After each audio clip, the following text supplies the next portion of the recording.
আমি তো বলতে পারবো না ভাইপোর পকেটে যায়। সেটা যাচ্ছে কারো না কারো পকেটে যাচ্ছে। আজকে আপনি জানেন যে আমাদের বীরভূমের অনুব্রত মণ্ডলের কত প্রপার্টি সিজ হয়েছে? বীরভূমের অনুব্রত মণ্ডল কেনদিন কোনো লোকে ভাবে উনি বিশাল এত বড় জিনিস, উনি বহুত মহান নেতা। উনি কোনোদিনও ভোটে দাঁড়াননি। কেন ভোটে তো ডিক্লারেশন দিতে হবে। এখানে ডিক্লারেশন দেওয়ার কোনো ব্যাপার নেই। আমি হয়ে থাকবো, কি বলে, পঞ্চায়েতের নেতা হয়ে থাকবো আর নিজের সম্পত্তি বাড়িয়ে যাবো। করেই জানেন মামলা লড়ার একসময় টাকা ছিল না। তাহলে হঠাৎ করে কোথা থেকে এলো? তার সাম্রাজ্যটাকে নিয়ন্ত্রণ করতো সুমিত রায়। আপনি তো বহু জায়গায় আপনি দেখবেন, বহু জায়গায় তৃণমূলের বহু লোকজনের সবাই বলেছে, এমনকি কুণাল ঘোষ থেকে সবাই বলেছে যে ভাইপো হচ্ছে ভিভিআইপি টু দি পাওয়ার ইনফিনিটিতে চলে গেছিল। তার অ্যাপয়েন্টমেন্ট পাওয়ার জন্য সুমিত রায়কে সন্তুষ্ট করতে হতো এবং তার অ্যাপয়েন্টমেন্টই পাওয়া যেত না। তাহলে ভাইপোর সাম্রাজ্যটা বকলমে কে চালাতো? সুমিত রায় চালাতো। তাহলে ভাইপোর যত অ্যাক্টিভিটিস আছে, ইলিগাল অ্যাক্টিভিটিস, সেগুলো সমস্ত নক্ষত্র মানে সুমিত রায়। তাকে ধরলে অটোমেটিক তার রুট কজকে পাওয়া যাবে। জানেন সেবাশ্রয়নীয় কেলেঙ্কারি হিউজ হয়েছে এবং তার ইনভেস্টিগেশন অলরেডি আছে। কিন্তু ম্যাটার সাবজুডাইজ, আমি কোনো কমেন্ট করবো না। কিন্তু সেবাশ্রয় নিয়ে বিস্তর অভিযোগ আছে, বিস্তর অভিযোগ, এবং বহু সেবাশ্রয় যারা গেছে সেবা পাওয়ার জন্য বা ট্রিটমেন্ট পাওয়ার জন্য তারা বিভিন্নভাবে ক্ষতিগ্রস্ত হয়েছে। তারা দেখেছেন কেউ অঙ্গহানি হয়েছে, কারোর চিকিৎসা মিসগাইডেড হয়েছে। তো পুরো ব্যাপার নিয়ে এক একটা করে কাজ ধরা হচ্ছে, সেখানে যেরম এভিডেন্স পাওয়া হচ্ছে সেরকম সময় হবে। সে একটা জনরোষ হচ্ছে। কেউ কিছু করলেই সবই বিজেপি। কেন বিজেপি কি যত দোষ নন্দঘোষ নিয়ে বসে আছে? মানুষের জনরোষ হচ্ছে না? এত টাকা চুরি করেছে, যেখানে হাত দিচ্ছে সেখানেই গন্ধ। কোথায় হাত দেবে? তো প্রবলেমটা সেই জায়গাতে। তাকে যে অন্য কিছু ছুঁড়ে মারেনি, কাদা ছুঁড়ে মেরেছে, আর লোকে যে ডিম ছুঁড়ে মেরেছে, সেটা ভাগ্য ভালো। জেহাদিদের মুক্তাঞ্চল করতে দেবো না। পশ্চিমবঙ্গে তো আগে ইউজ হতো সেফ করিডোর হিসেবে। বর্ডার পার হয়ে বাংলাদেশ থেকে এলো, চলে গেল Bangalore, Chennai, Tamil Nadu, Kerala. Safe corridor, safe passage use হতো। আপনি দেখবেন দেশের এত জায়গায় বিস্ফোরণ হয়েছে, এত জায়গায় এত কিছু, দিল্লিতে ফিল্লিতে সব জায়গায়। পশ্চিমবঙ্গে কোনোদিন কোনো বিস্ফোরণ অতটা বড়ভাবে হয়নি। তার কারণ আছে, ইট ইজ সেই প্যাসেজ। সেই প্যাসেজটাকেও নষ্ট করতে চাইনি এতদিন। নিউজ 16 ভারত, রাজনীতির অন্তরালে সত্যের সন্ধানে। পেয়েছে 4 মে 2000। প্রথম কথা বলি, 34 বছরের বামফ্রন্ট শাসনে বামফ্রন্ট রাজ্যটাকে হসপিটালে পাঠিয়েছিল। 15 বছরের টিএমসি শাসনের প্রাক্কালে টিএমসি রাজ্যটাকে কোমায় নিয়ে গেছিল। সেখান থেকে একটা মুক্তির স্বাদ পাওয়া গেছে। আপনি যদি দেখুন, আক্ষরিক অর্থে আমরা স্বাধীনতা পেয়েছি 1947 15 অগস্ট। বাট 4 মে রাজ্যটা মানুষ এখন মন প্রাণ ভরে কথা বলতে পারছে, মন প্রাণ ভরে শিল্পবান্ধব পরিবেশ সৃষ্টি হওয়া শুরু করেছে। আপনার হয়তো বিরোধীরা কদিন আগে কটাক্ষ করেছিল যখন ফার্স্ট গভর্নমেন্ট শপথ নিল মাননীয় মুখ্যমন্ত্রীর নেতৃত্বে, আমাদের শিল্পমন্ত্রী সম্মানীয় তাপস রায়ের নেতৃত্বে, তাপস রায়ের শিল্পমন্ত্রী যখন উনি পেল, তখন আপনি দেখবেন যে ফার্স্ট লাক্সকোজি নামে একটা ইন্ডাস্ট্রির ভিত্তিপ্রস্তর স্থাপন হলো, আমুল আর লাক্সকোজি, রাইট? তো তখন আমার সম্মানীয় তাপস দা একটা বিধানসভায় সুন্দর কথা বলেছিল যে 15 বছরের তৃণমূল আমলের সরকার এই শিল্পটাকে নেকেড করে দিয়েছিল। সেই নেকেডটাকে ভারতীয় জনতা পার্টির সরকার এসে ফার্স্টে সেটাকে অন্তর্বাস পড়ানো চালু করলো, তারপরে বাকি পোশাকগুলো পড়ানো চালু করলো। এই যে স্টেটমেন্টটা ইজ আনপ্যারালাল। আজকে একটার পর একটা ইন্ডাস্ট্রি আসছে। আজকে ইন্ডাস্ট্রির নামে কিভাবে বছরের পর বছর বিজনেস সাবমিট করা হয়েছে, লোকজনকে খাওয়ানো হয়েছে জনগণের টাকায়, এত অ্যাডভার্টাইজমেন্ট করা হয়েছে। আর প্রত্যেকবার লোকে দেখেছে ফরেন টুন, কোথাও লন্ডনের রাস্তায় হাঁটছেন, কোথাও কোনো রাস্তায় হাঁটছেন, মর্নিং ওয়াক করছেন, ইন্টারভিউ দিচ্ছেন। শিল্প কিছুই আসেনি, শুধু মৌয়ের পর মৌ স্বাক্ষর হয়েছে। আবার ভাইপো বন্দ্যোপাধ্যায় হচ্ছে মানুষের একটা জনরোষ। চুরিটাকে যে শিল্পের পর্যায়ে নিয়ে গেছে, সেটা তৃণমূল সরকার বামফ্রন্ট আমলে চুরিটা হতো টিকিটে, আলিমুদ্দিন থেকে টিকিটে, আর এখানে চুরিটা হচ্ছে শিল্পের পর্যায়ে নিয়ে গেছে।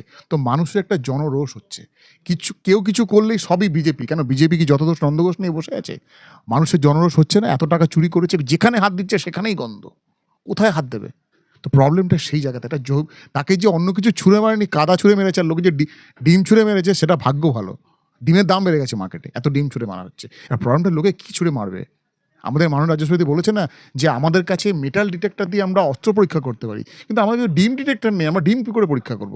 আর কারো পকেটে হাত দিয়ে ডিম পরীক্ষা করতে যাওয়া তো ভেরি সেন্সিটিভ ইস্যু। তো আমি কী করবো? সেই জন্য উনি যখন কোথাও যাবে, একটা জেড প্লাস সিকিউরিটি যখন উনি পায়, যখন যা হয়েছে অ্যাজ পার প্রোটোকল সিকিউরিটি অনুযায়ী, তার আগে একদিন দুদিন আগে রুট ম্যাপ জানাতে আপনি কোথায় যাবেন। আপনি হঠাৎ করে বাড়ি থেকে বেরিয়ে যেখানে খুশি চলে যাচ্ছেন আর বলছেন আমাকে বিজেপি মেরেছে। কেন? পাচ্ছি আজ ফের সুমিত রায়। জি, অবশ্যই টানা পড়বে। দেখুন, একটা পার্লামেন্টের অ্যাক্টিং এমপি, তার সাম্রাজ্যটাকে নিয়ন্ত্রণ করতো সুমিত রায়। আপনি তো বহু জায়গায় আপনি দেখবেন, বহু জায়গায় তৃণমূলের বহু লোকজনের সবাই বলেছে, এমনকি কুণাল ঘোষ থেকে সবাই বলেছে যে ভাইপো হচ্ছে ভিভিআইপি টু দি পাওয়ার ইনফিনিটিতে চলে গেছিল। তার অ্যাপয়েন্টমেন্ট পাওয়ার জন্য সুমিত রায়কে সন্তুষ্ট করতে হতো এবং তার অ্যাপয়েন্টমেন্টই পাওয়া যেত না। তাহলে ভাইপোর সাম্রাজ্যটা বকলমে কে চালাতো? সুমিত রায় চালাতো। তাহলে ভাইপোর যত অ্যাক্টিভিটিস আছে, ইলিগাল অ্যাক্টিভিটিস, সেগুলো সমস্ত নক্ষত্র মানে সুমিত রায়। তাকে ধরলে অটোমেটিক তার রুট কজকে পাওয়া যাবে। যে জমি দুর্নীতি হয়েছিল, শালবনী শুধু জমি দুর্নীতি না, শালবনী থেকে সেবাশ্রয় থেকে আপনি ভালো করেই জানেন সেবাশ্রয় নিয়েও কেলেঙ্কারি হিউজ হয়েছে এবং তার ইনভেস্টিগেশন অনলি আছে। কিন্তু ম্যাটার সাবজুডাইজ আমি কোনো কমেন্ট করবো না, কিন্তু সেবাশ্রয় নিয়ে বিস্তর অভিযোগ আছে, বিস্তর অভিযোগ। এবং বহু সেবাশ্রয় যারা গেছে সেবা পাওয়ার জন্য বা ট্রিটমেন্ট পাওয়ার জন্য তারা বিভিন্নভাবে ক্ষতিগ্রস্ত হয়েছে, তারা দেখেছেন। কেউ অঙ্গহানি হয়েছে, কারোর চিকিৎসা মিসগাইডেড হয়েছে। তো পুরো ব্যাপার নিয়ে এক একটা করে কাজ ধরা হচ্ছে, সেখানে যেরম যেরম এভিডেন্স পাওয়া হচ্ছে সেরকম সময় হবে এবং সেটা হবে বিকজ অফ দ্যাট ভাইপোর পিয়ে তো সুমিত রায়, এটা তো অফিসিয়াল কথা। তো এবার যদি যে জিনিসটা চলছে ইনভেস্টিগেশন, সেটা চলবে, একটু আস্তে আস্তে আসবে। এতদিন তো ভাইপো হঠাৎ হাওয়া হয়ে গেছিলো, ভাইপো তো ভাইপোর পিকে তো খুঁজে পাওয়া যাচ্ছে না। যে হাইকোর্টে কোনো কোনো একটা রক্ষা কবচ পেয়ে গেছে, হঠাৎ করে তিনি ফোকাসে চলে এসেছে। তার একদিন আগে এমনি ফোকাসে আসেনি। ঠিক আছে, প্রত্যেকটা মানুষেরই রাইট আছে তার কনস্টিটিউশনাল রেমেডি পাওয়ার, সে সেটা পেয়েছে। যখন তার কাছ থেকে আমি এভিডেন্স পাবো অবশ্যই তাকে বললেন ভালো জিনিসটা, কিন্তু এই বিষয়টা যেটা প্রথমে তো হাইকোর্ট থেকে তাকে পারমিশন দেয়নি, সেটা তখন সে তার নর্মাল পাসপোর্টে সে করেছিল। এবার দেখুন, প্রত্যেকটা এমপির কাছে একটা special passport, that's call diplomatic passport. এবার ডিপ্লোম্যাটিক পাসপোর্টের একটা ভ্যালুজ আলাদা। ঠিক আছে, ইন্ডিয়াতে পলিটিশিয়ান ছাড়াও অনেক ইন্ডাস্ট্রিয়ালিস্ট, অনেক অ্যাক্টর যেমন শাহরুখ খান, অমিতাভ বচ্চন, এরা ডিপ্লোম্যাটিক পাসপোর্ট পেয়েছে। এটা ইন্ডিয়া গভর্নমেন্ট স্পেশাল প্রিভিলেজ দিয়েছে এবং সেটা প্রত্যেকটা এমপি পায়। উনি যে হাইকোর্টে সুপ্রিম কোর্টে পারমিশনটা পেয়েছে, সেটা হচ্ছে ডিপ্লোম্যাটিক পাসপোর্টের দৌড়তে, ডিপ্লোম্যাটিক পাসপোর্টের কল্যাণে। এবং ওনাকে যেটা করতে হবে, উনি যেখানে যে কোনো কান্ট্রিতে ইন্টারন্যাশনালি যাবে, কোথায় দেখাবে, কোথায় থাকবে, কোথায় ট্রিটমেন্ট করাবে, অনেকটা প্রত্যেকটা জিনিস ওনাকে সেই তদন্তকারী সংস্থাকে জানাতে হবে এবং ইন্ডিয়ান অ্যাম্বাসিকে জানাতে হবে। পেলেন ভাইপো বন্দ্যোপাধ্যায়ের নামে এর আগে তার উৎস তো জানতে হবে, বিকজ আপনারা তো এটা জানেন যে যে চপার রাজ্য সরকার ভাড়া নিয়ে চলতো, সেই চপারটা কোথা থেকে এসছে? সেই চপারটা সেই আইল্যান্ডের একটা কোম্পানির থেকে কেনা হয়েছে, কিনে আবার সেটাকে সাইফোন করে টাকা নেওয়া হয়েছে। তার হিউজ ট্রানজ্যাকশন অ্যামাউন্ট পাওয়া গেছে, যেটা ইডি সিজ করেছে অ্যাকাউন্টগুলো। সেভাবে ভাইপোর কোনো না কোনো কোথাও সে টাকা পেমেন্ট করে দিচ্ছে। আজকে আপনি জানেন যে আমাদের বীরভূমের অনুব্রত মণ্ডলে কত প্রপার্টি সিজ হয়েছে। বীরভূমের অনুব্রত মণ্ডল কেনদিন কোনো লোকে ভাবে উনি বিশাল এত বড় জিনিস, উনি কেন, উনি বহুত মহান নেতা, উনি কোনোদিনও ভোটে দাঁড়াননি। কেন ভোটে তো ডিক্লারেশন দিতে হবে। এখানে ডিক্লারেশন দেওয়ার কোনো ব্যাপার নেই। আমি ইয়ে হয়ে থাকবো, কি বলে, পঞ্চায়েতের নেতা হয়ে থাকবো আর নিজের সম্পত্তি বাড়িয়ে যাবো। ভাই, অনুব্রত মণ্ডলে কত প্রপার্টি সিজ হয়েছে আপনি ভালো করেই জানেন, কত টাকা সিজ হয়েছে আপনি ভালো করেই জানেন। মামলা লড়ার একসময় টাকা ছিল না, তাহলে হঠাৎ কারাগুলো কোথা থেকে এলো? কী তার টাকার উৎস? সে কি বিজনেসম্যান? সে কি বিশাল ইন্ডাস্ট্রি চালায়? কীভাবে তার টাকা এলো? বালুবাবু তার আমি সরস্বতী বললাম, যেহেতু বিদ্যা উনি পড়াচ্ছে, টিউশন করে 4 কোটি ইনকাম করছে, সেটা আইটি শো করছে। এটা আমার ক্ষেত্রে এটা তো মানে অকল্পনীয়, সবার ক্ষেত্রে অকল্পনীয়। টিউশন করে বছরে 4 কোটি, মানে কত পড়ান উনি, কত ভালো পড়ান যে এত এত লোক ওনাকে এত এত টাকা দিচ্ছে। নিট কেলেঙ্কারি, নিট প্রশ্নপত্র ফাঁস। দেখুন, ফার্স্টেই বলি, আমাদের বেঙ্গলেও বহুবার প্রশ্ন লিক হয়েছে, মাধ্যমিক উচ্চ মাধ্যমিক বহুবার লিক হয়েছে, চাকরির প্রশ্নপত্র লিক হয়েছে বহুবার। কিন্তু প্রবলেমটা হচ্ছে যে এরা যে কোনো একটা ইস্যুকে একটা বিশাল একটা ইস্যু বানিয়ে দেবে। আর এই যে সিজেপি এটাতে আন্দোলন করেছে, এটা পুরোপুরি একটা ডিপ স্টেট কন্ট্রোল হয়েছে। কারণ দেখুন, আজকে আপনি জানবেন অলরেডি এটা নিয়ে এনকোয়ারি চলছে। এই আন্দোলনের সময় যে সমস্ত খাবার, যে সমস্ত লজিস্টিক, যা কিছু এসছে, সেই সমস্ত জিনিসগুলো দেখা যাচ্ছে। সাপোজ আপনি দেখবেন আরব এমিরেটস, কাতার থেকে বহু বহু অর্ডার অনলাইন ডেলিভারি করা হয়েছে। আপনি দেখবেন আমাদের মাননীয় প্রধানমন্ত্রী, মাননীয় জেপি নাড্ডা স্যার প্রত্যেকেই পরিষ্কার বলেছে যে এটা যদি আন্দোলনটা যদি ছাত্র লেভেলের সীমাবদ্ধ থাকতো বা ছাত্রদের গার্জেন লেভেলের সীমাবদ্ধ থাকতো, তাতে কোনো চাপ ছিল না। কিন্তু এটা এখন চলে গেছে একটা ডিপ স্টেট কন্ট্রোলের আন্ডারে, যারা এটাকে কন্ট্রোল করে ভারতবর্ষের যে সার্বভৌমত্ব তার উপর একটা আঘাত আনতে চায়। পশ্চিমবঙ্গে যত স্কুল আছে তার থেকে 5 টাইমস বেশি এনজিও আছে, এবং যে ফিগারটা এফসিআরে দিয়ে ফরেন কারেন্সি ঢুকছে, সেই এফসিআরে যে টাকা দেওয়া হচ্ছে তার 10, 15, 20 টাইমস টাকা আসছে, তার কোনো হিসেব নেই। তাহলে এই যে বিচ্ছিন্নভাবে সংঘগুলো টাকা জোগাচ্ছে এই সমস্ত এনজিওগুলোকে, সেই টাকাগুলো রুট হতে কার কার হাতে যাচ্ছে, এটাও দেখার বিষয় আছে। বিশাল টাকা ফরেন ফান্ড ইন্ডিয়াতে আসছে, সেটা কোথায় যাচ্ছে? একটা ফিগার অডিটেড হচ্ছে, জমা পড়ছে আইডিআরতে, বাকি ম্যাক্সিমাম ফিগার কোনো আনঅডিটেড ফিগার, কোথায় যাচ্ছে কার কোনো হিসাব নেই। আপনি এর কর্তা ধর্তা ছিলেন। প্রথমেই আমি চন্দ্রনাথদার আত্মার প্রতি শান্তি কামনা করি এবং আমি বলছি তাকে, আপনাদের মাধ্যমে, যেখানেই থাকো ভালো থেকো।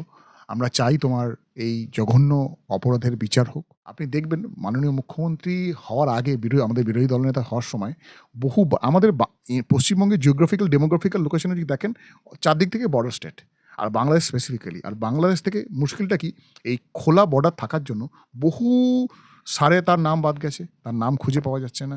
একটা লোকের 25টা বাচ্চা, 25টা বাবা, হ্যাঁ একজনের।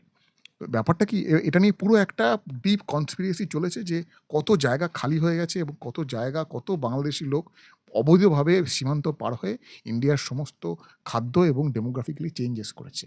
তো এইটা আমাদের মাননীয় মুখ্যমন্ত্রীর বিজেপি সরকার ক্ষমতায় আসার পর বিং এ রাষ্ট্রবাদী আইনজীবী হিসাবে আমি যে জিনিসটা সবচেয়ে প্রেস করছি, যে সঙ্গে বহুদিন এটা বলার পর সেন্ট্রাল গভর্নমেন্ট বহুদিন পূর্বতন মুখ্যমন্ত্রীকে রিমাইন্ডার দিয়েছিল যে আমাদের বর্ডারে ফেন্সিং দেওয়ার জন্য আমাদের জমি দেওয়া হোক।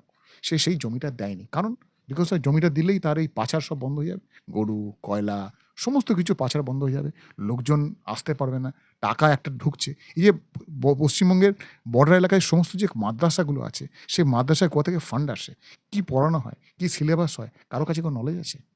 দেশের শিক্ষা দেওয়া হয় নাকি দেশের বিরুদ্ধে অন্তর্ঘাত করার শিক্ষা দেওয়া হয়? সেগুলো সমস্ত স্ক্যানারে আসা উচিত। এর মুক্তাঞ্চল করতে দেবো না। পশ্চিমবঙ্গে তো আগে ইউজ হতে সেফ করিডোর হিসেবে, বর্ডার পার হয়ে বাংলাদেশ থেকে এলো, চলে গেল Bangalore, Chennai, Tamil Nadu, Kerala, safe corridor, safe passage use হতো।